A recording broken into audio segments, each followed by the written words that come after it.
안녕하세요. 류용식 법무사입니다. 개인회생을 진행하시는 채무자분들이 가장 많이 신경 쓰는 것이 바로 월 변제금이 얼마나 될까입니다.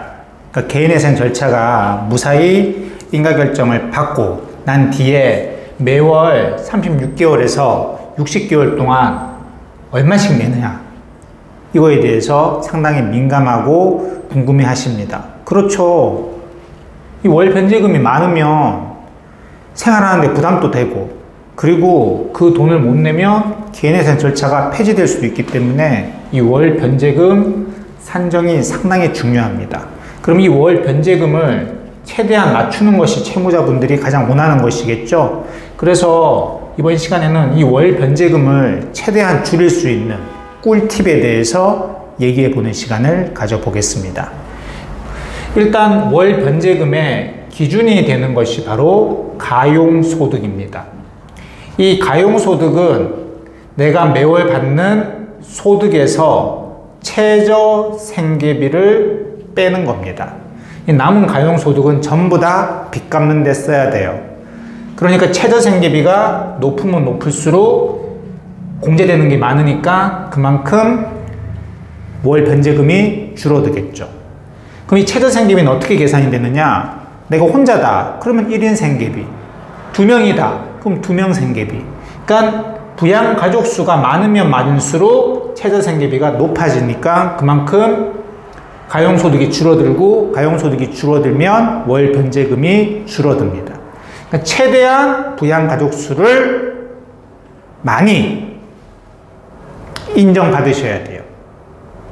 그래서 보통 법원에서는 미성년 자녀가 아닌 경우에는 부양가족으로 인정을 잘 안 해주려고 그래요. 그러니까 배우자라든지 뭐 노모라든지 아니면 나이 드신 아버지라든지 이런 분을 내가 부양하고 있다 이렇게 한다고 해서 인정을 잘 안 해줍니다. 미성년 자녀인 경우에도 고등학교 2학년, 고등학교 3학년 이런 경우에는 곧 성인이 되기 때문에 생계비를 좀 깎으라고 하거든요. 뭐 어차피 뭐 배우자나 뭐 부모님은 부양가족 수에 포함이 안 되니까 그냥 뭐 포기하지 뭐 이러지는 마세요. 여러분들이 이 사건을 의뢰를 하시면 그 법무사님한테 반드시 얘기를 하세요. 되든 안 되든 넣어달라고. 물론 근거 없는 시는 안 되겠죠. 예를 들어서 배우자가 아이를 키우고 있는데 아이가 2개월밖에 안 됐다. 그래서 도저히 배우자가 일을 할 수 있는 입장이 못 된다. 이걸 최대한 어필하는 거죠. 그리고 내가 부모님이 전혀 경제적 능력이 없어서 내가 매월 몇십만 원씩 용돈을 드린다. 그러면 그 몇 개월씩 매월 용돈 드린 그 이체 내역서를 다 뽑으셔가지고 제출해가지고 최대한 인정받으셔야 됩니다. 그 최저 생계비 전액 다 인정 못 받는다고 하더라도 다만 몇십만 원이라도 매달 몇십만 원이면 얼마나 큽니까? 그거라도 인정받으셔야 돼요. 그래서 안 낸다고 해서 시작도 안 하겠다 이러지 마시고 반드시 여러분들이 의뢰를 맡긴 법무사 사무실에 요청을 하세요. 내가 사실은 부모님한테 매달 병원비 또는 용돈을 얼마씩 주고 있다. 혹은 배우자가 지금 뭐 다쳐서 혹은 뭐 장애가 있어서 일을 할 수 있는 입장이 못 된다. 그래서 내가 부양해야 된다. 이런 증거 자료들이 있으니까 조금 법원에다가 어필해 주십시오라고 부탁을 하셔야 돼요.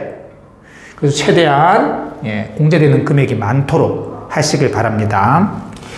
그리고 두 번째는 추가 생계비를 최대한 인정받는 거예요. 이 추가 생계비는 최저 생계비 이외에 추가로 인정받을 수 있는 건데요.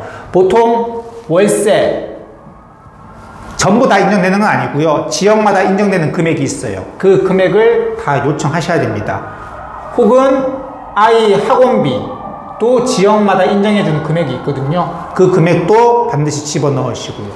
그리고 병원비도 마찬가지입니다.